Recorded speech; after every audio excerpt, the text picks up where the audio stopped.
Gracias amigos y amigas por continuar con su espacio Detalle Semanal y como les habíamos anunciado, hoy tenemos un plato fuerte en nuestra entrevista central. Precisamente les damos esa cordial bienvenida al diputado Marcos Cross, que es diputado del Partido de la Liberación Dominicana, diputado del exterior, pero escuchen bien, porque dándole esa bienvenida quiero que sepa que aquí hay una alta teleaudiencia desde Europa, en España, o sea, nosotros tenemos gente que yo estoy segura que ahora mismo va a comenzar a tuitear y a interactuar con nosotros en las redes sociales, porque el seguimiento es bastante cercano desde Europa para todo lo que es la programación de Teleradio América y también para el espacio, porque en las redes sociales lo demuestran, siempre están interactuando y me dicen, te estamos escribiendo desde España, te escribimos desde Madrid, y yo, bueno, así que yo sé que hoy estarán muy contentos porque realmente tenemos aquí a su representante en el país. Así que bienvenido, muy buenas tardes y gracias por acudir a la invitación. Gracias, Joanna, gracias. Para nosotros es un placer y es un honor conversar contigo en este programa, y más si lo ven mis electores así mismo es. En Europa, porque así ellos ven que estamos haciendo el trabajo que ellos nos encomendaron hacer en el Congreso Nacional. Ah, qué bien, no, eso es así. Nosotros vemos Marcos Cross, un diputado del exterior, allá, gracias a Dios, ¿verdad?, se asimiló en la República Dominicana. ¿Cuál era la importancia de esa figura? O sea, de que un diputado que es de España, o sea, un dominicano que esté en España, sea elegido allá y venga a representarlos aquí. Pero independientemente de que ya llevan 2 periodos, ¿verdad? Sí, los diputados del exterior, siempre es bueno recordarle, o sea, ¿cuál es ese papel que ustedes juegan entre la comunidad dominicana que reside fuera del país y su representación aquí? O sea, ¿cuál es esa incidencia de manera directa que ustedes tienen y cuál es el beneficio que puede representar para el país y también para esa comunidad?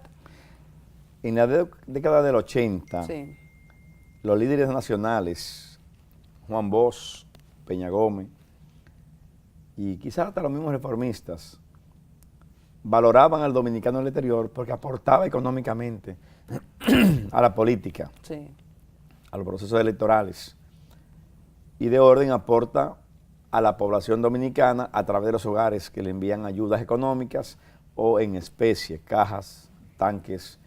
Eso siempre se ha dado y ahora con más fuerza. sí, sí. Dada esa importancia y se ha radicalizado más en los últimos años, si vemos el informe del Banco Central del año 2017 de las remesas, observamos que el dominicano del exterior aportó 5.911 millones de dólares, el 7.3 del Producto Interno Bruto. Fíjate que el 4% del PIB del país es lo que se dedica a educación.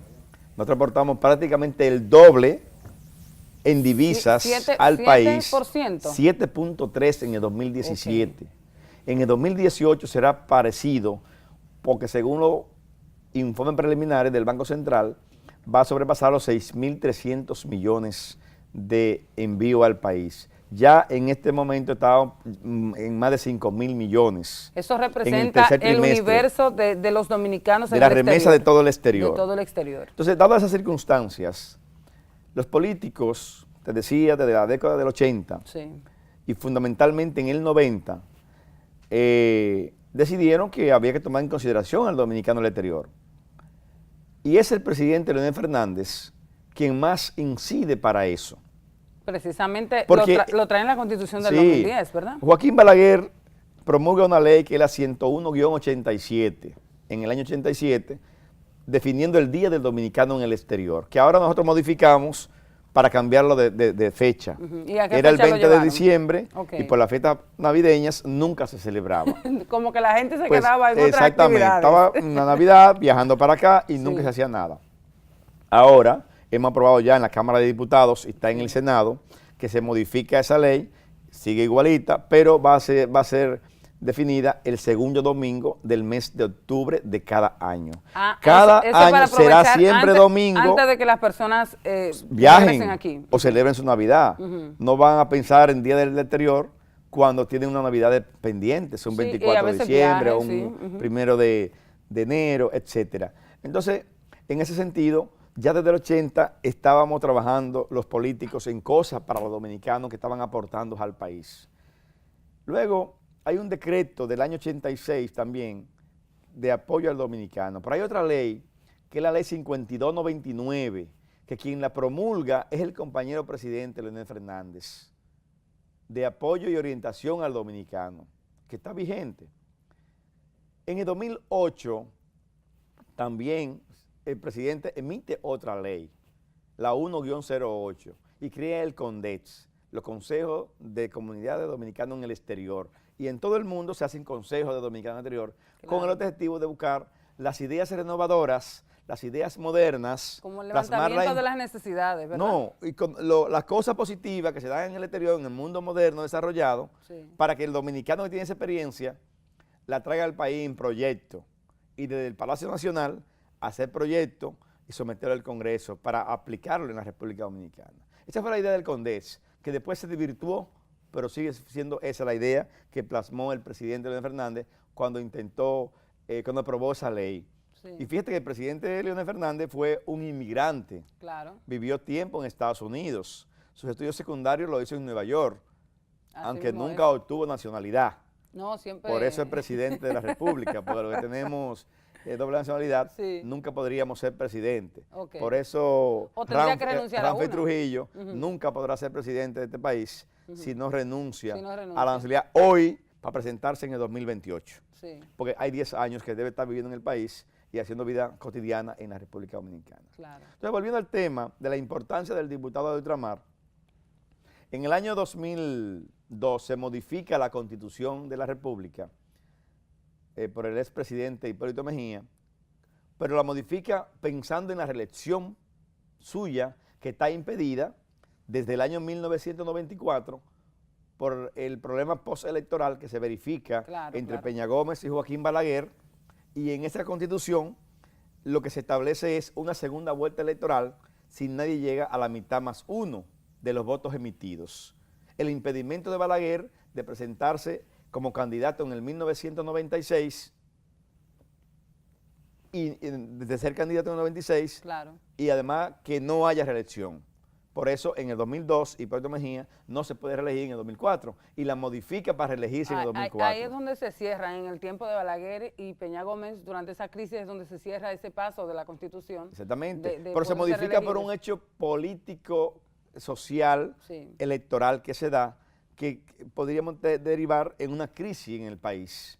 Y bueno, la presión de la sociedad, la presión del PRD, obliga a Joaquín Balaguer a disminuirse 2 años del periodo de gobierno 94-98, a no presentarse como candidato en el 96, sí, que es donde nosotros nos colamos como partido en el gobierno. Ahí es donde entra la fuerza porque la morada. idea de Balaguer era que Peña Gómez no fuera presidente de la República, sí, sí, porque Peña Gómez era un hombre, hijo de padres haitianos, ambos padres de Peña Gómez eran haitianos los dos, y Peña Gómez en la reyerta que se da en el 1937, cuando Trujillo saca a los haitianos y hace una matanza en el país, entonces dejan a Peña Gómez aquí abandonado en Valverde Mao, una familia lo recoge y le da los apellidos. Peña Gómez no son apellidos haitianos, son apellidos dominicanos, sí, de origen español. Entonces, Balaguer estaba empecinado que no podía ser presidente porque hay un conflicto con Haití, sí, con relación desde 1844, y entonces ellos tienen en su constitución o tenían que la isla era una sola e indivisible, y Balaguer era un hombre nacionalista, un hombre que defendía la patria, igual que Trujillo, pero Trujillo lo hacía de una manera impositiva, claro, agresiva, violenta, con violencia, sin democracia. En ese aspecto, entonces, volviendo al tema de nosotros, sí, los diputados de ultramar, que uno va y viene para que la historia se pueda conjugar, claro, y que veamos qué está ocurriendo. Los dominicanos comenzamos a emigrar en los años 60 y 70 hacia Estados Unidos en masa. Por eso hoy hay cerca de 2 millones de dominicanos en Estados Unidos. La mayor cantidad de migrantes dominicanos está en Estados Unidos. Pero ya es una migración estabilizada. ¿Y qué porcentaje más o menos se tiene en Europa? Nosotros estimamos que hay sobre 350.000 dominicanos en Europa.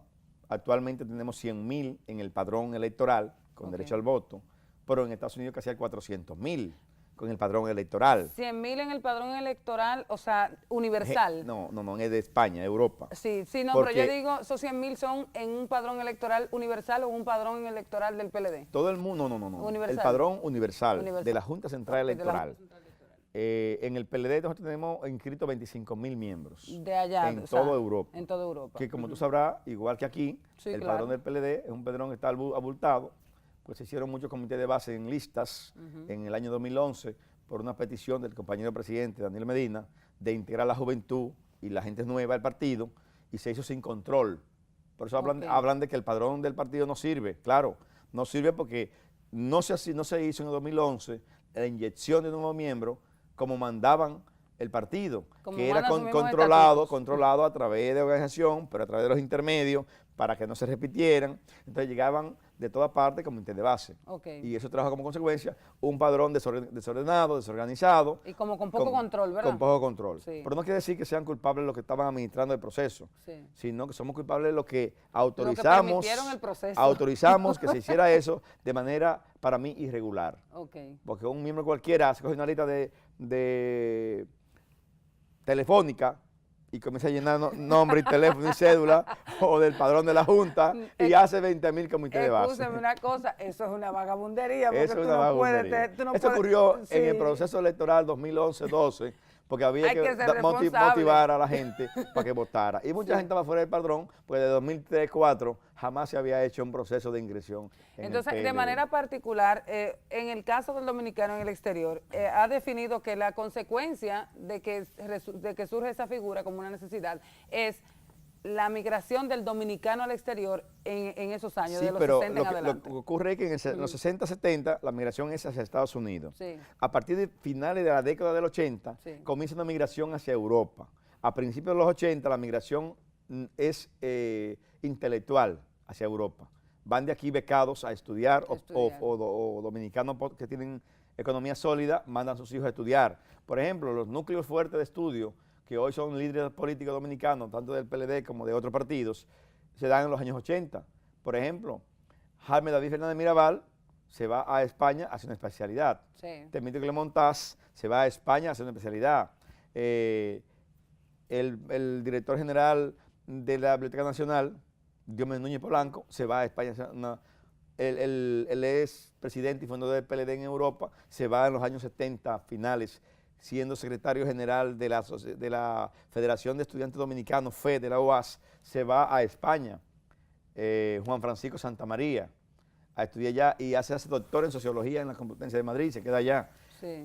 Que después es el primer cónsul general del PLD, 96-98, en Madrid. Así te puedo mencionar Ludwig Hernández, un médico prestigioso pediatra que trabaja en la Seguridad Social del Estado español. Sí. Carlos Peña, que fue director de Asuntos de Corazón aquí en la Plaza de la Salud, pero que es médico allá en España, estudió allá. Estoy hablando de una serie de gente que se fueron a estudiar a España y que crearon la primera migración. Digo migración porque no fueron como inmigrantes, fueron como estudiantes y se quedaron allá. Al quedarse allá se convierten en migrantes. Sí, claro que sí. Luego la migración más fuerte se verifica en los años 89 al 93, que en ese paquete llego yo. En el 1991. ¿Y ahí entro? Sí, porque yo fui candidato a alcalde de mi pueblo, Cabrera, Nagua, en el 90 por el PLD. Hubo un impasse negativo con las fuerzas reformistas ocultas que dirigía el ingeniero Macorich, y entonces yo decidí irme para no colapsar y morir en el país. Así me fui a España en el 91 y de ahí comienza la historia que ya tú conoces y muchos conocen de nuestra figura política, empresarial e intelectual en Europa. Pero tenía que respetar la ley. Pero claro, el transitorio de la Constitución, de una manera discriminatoria, pero positiva, determinó que la Junta podía tener problemas, preparar las elecciones en el exterior en tan solo 3 meses y pico, 4 meses. Y no mandó para 12, para centrarse en el país. Bueno, nosotros aceptamos, no protestamos. Sí. Pero también se le violaron los derechos a Joaquín Balaguer cuando le quitaron, en el año 1994, cuando se modificó la Constitución del 94 para resolver la crisis política del país, de aquella denuncia de fraude electoral. Al presidente Balaguer se le disminuyeron 2 años de sus 4 años, que si él gobernó 2 es porque ganó. Fue un acuerdo Por lo menos la político. Junta determinó que él ganó. Sí. Yo no voy a entrar si hubo fraude o no hubo fraude. Lo Eso que es voy a otro- entrar es es otro que la tema. Constitución que se modificó en el 94 le violó los derechos a Joaquín Balaguer, disminuyéndole 2 años, del 98 hasta el 96. Pero tuvo que Pero aceptarlo. también Joaquín Balaguer no se pudo presentar como candidato en el 96. Ah, pues comparemos eso. A Balaguer se le impidió ser candidato en el 96 a la presidencia de la República Tratando de eliminar qué se le impidió. para que no se reeligiera de nuevo y mantuviera permanentemente el poder en sus manos. Ya duró 12 años consecutivos Claro. y fueron fatídicos para el país. En la parte económica no, pero hay que decir lo bueno y lo malo. Sí, pero Balaguer en lo económico fue bueno, en el desarrollo de infraestructura fue bueno, pero en el mantenimiento de la democracia no fue bueno. y de la misma Porque seguridad. hubo mucha gente de izquierda que sucumbieron ahí, que murieron ahí por enfrentar a Joaquín Balaguer. Y si tú acuérdate de Camaño en 1903. Así mismo es. Diputado, vamos a tener que hacer una pausa de publicidad porque este tema es muy bueno, y sobre todo cuando uno entra en el calor de la política. Pero después de esta pausa continuamos conversando sobre todo sobre esa figura del diputado en el exterior y ese compromiso de cara a las elecciones del año 2020. Ya regresamos.